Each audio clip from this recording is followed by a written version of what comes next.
Tyler, when he was first diagnosed with a tic disorder, he began having his Tourette's syndrome, signs of it back 2-3 years ago. We started to see some things, vocal tics, some motion, you know, different things happening. Couldn't quite figure out what was going on.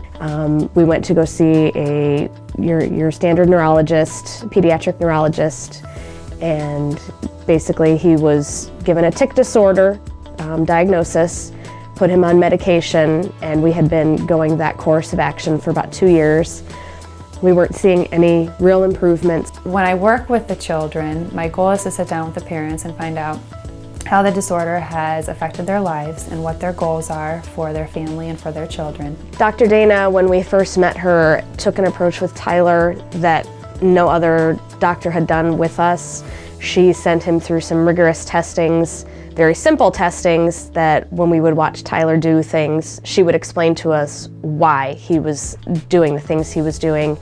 You know, his sense of balance was off, his eye-hand coordination was off, and to see Tyler go through these testings was very interesting, and it helped to explain a lot for us, and he was very comfortable. She does a lot with the interactive metronome and the computer with him, which we've seen great strides for Tyler in using that.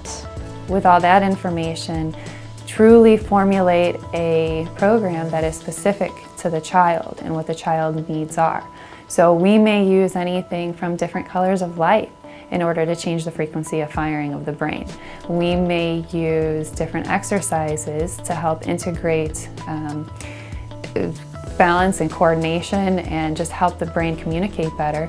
We may use biofeedback, home exercises. We may look at nutritional aspects, whether through food sensitivity testing or just general changes within the child's nutrition. After we were done, Tyler made the comment, he said, "Why has no one else given me these tests before?" And to have that come from, you know, a 9-year-old to ask why, it was, you know, we knew we were on the right path. My husband and I have learned a lot about how everything all functions. You know, Dr. Dayna has explained to us she's been very thorough.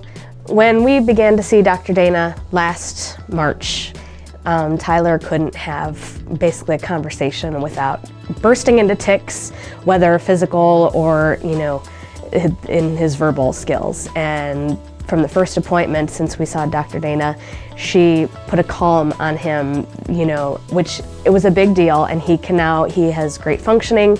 His emotional status is a big difference. He's, you know, happy. You know, he's enjoying being out there, you know, and it was very nice for us to see him get back to himself.